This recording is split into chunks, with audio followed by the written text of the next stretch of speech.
Had to write it down. Very confusing switches. And we're balance charging the battery. 0.3 left. It's almost done. Let's go take this out for a night flight and see what these LEDs look like. Alrighty guys, this is the Aosenma CG035. These things were really horrible, really bad. However, they got better with time. This is the version 3 with optical flow sensor on the bottom. I'll try to get that in there so you guys can see the optical flow sensor right there. It's the upgrade model. No gimbal, however, I do have ideas for gimbals on this.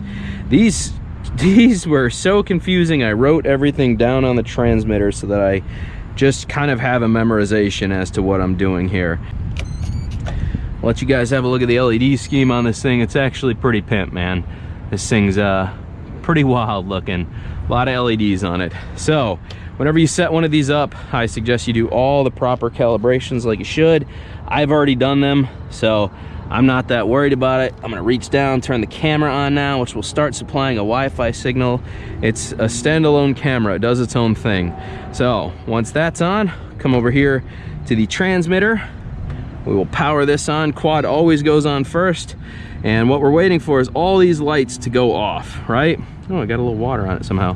What we're waiting for is all these lights to go off. The green that you see right here is actually the GPS inside of the transmitter. So when these go off, that lets you know that the RX and GPS both have a connection to satellite. So we're gonna let this sit for a minute. While we're doing that, we are going to turn this on here, and I am going to get the internet. Okay, it's already connected. I should be able to hit power and I should have video.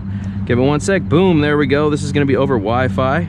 So it says that it's got a GPS lock now, if you guys can see that. All these are off. This has a connection and that has a connection. It's blinking, telling me it's ready to take off. However, I'm gonna give it another minute probably to make sure that it's got a nice, good, stable lock. I don't know how good the optical flow sensor is gonna do in the dark. We'll have to test that theory, but tonight we're just gonna play around a little bit in GPS mode. We're gonna take it for a flight. I expect to get probably 12 or 13 minutes of flight with this setup, and I do have a gimbal that I'm thinking about putting on here. Everybody remembers the G2D plastic gimbal.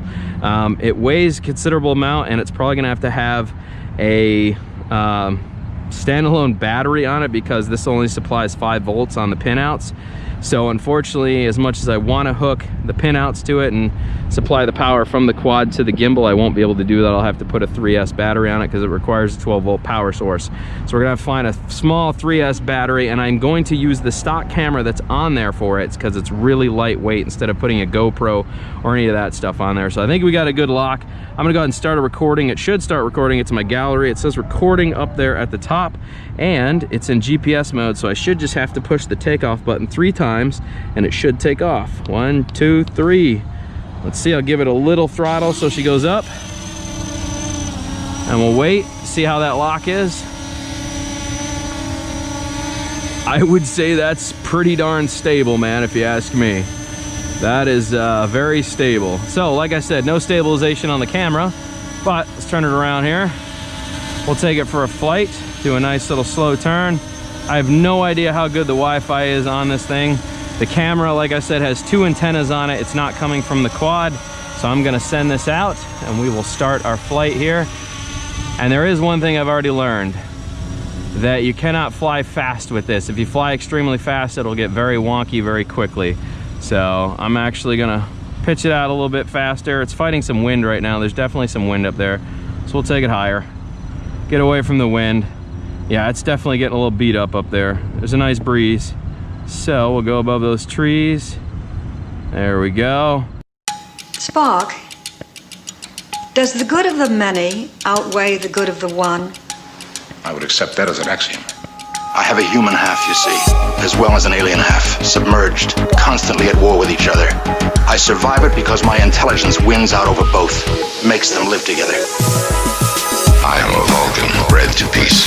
I speak from pure logic. Humans make illogical decisions, believing what they choose.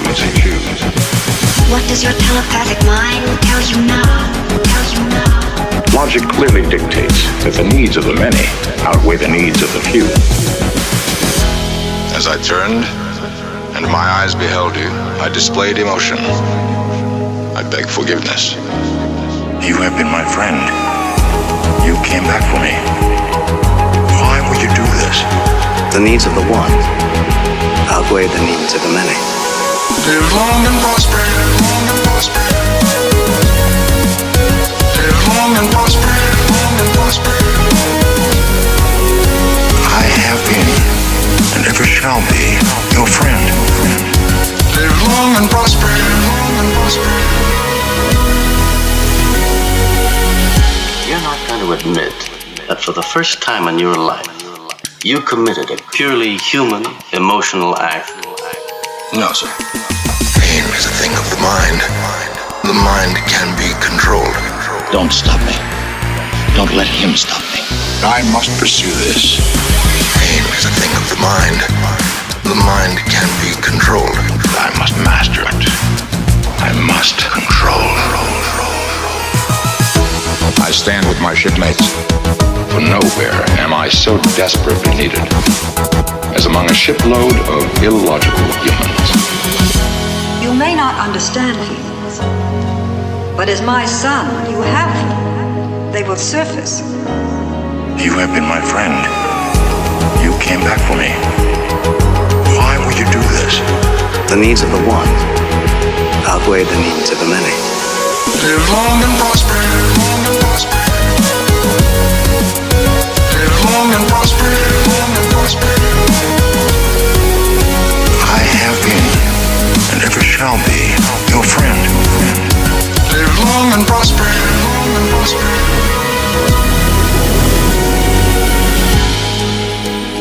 You are my superior officer. You are also my friend. I have been and always shall be yours.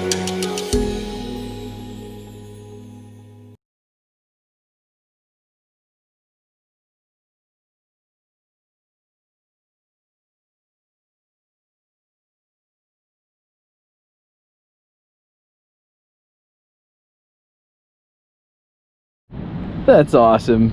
That is awesome. I'm just out here cruising it around at high rates of speed, and I was getting ready to head over to the university sign over there, and all of a sudden I heard clack, clack, clack, clack, clack. The motor screws actually wound themselves out. The motor unscrewed and then smacked its own arm and then sent it flailing into the ground, which then snapped the entire arm off.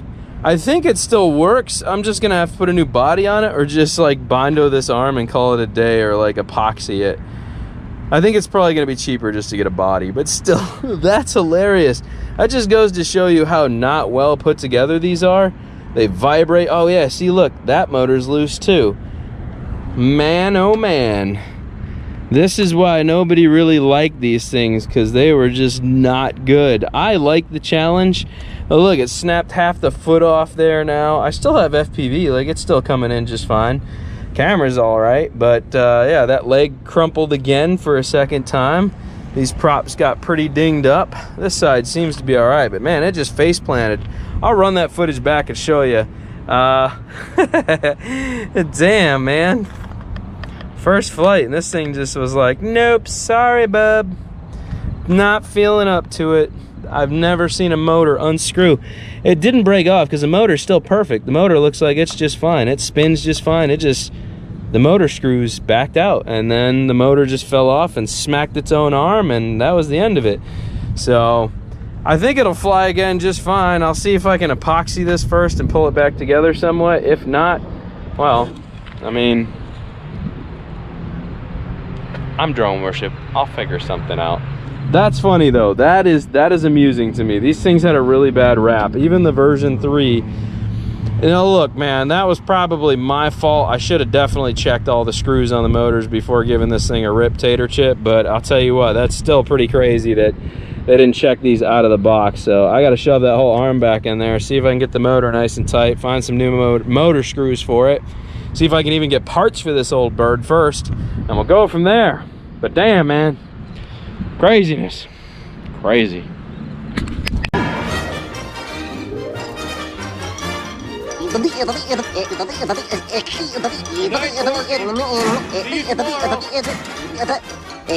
Go home, folks.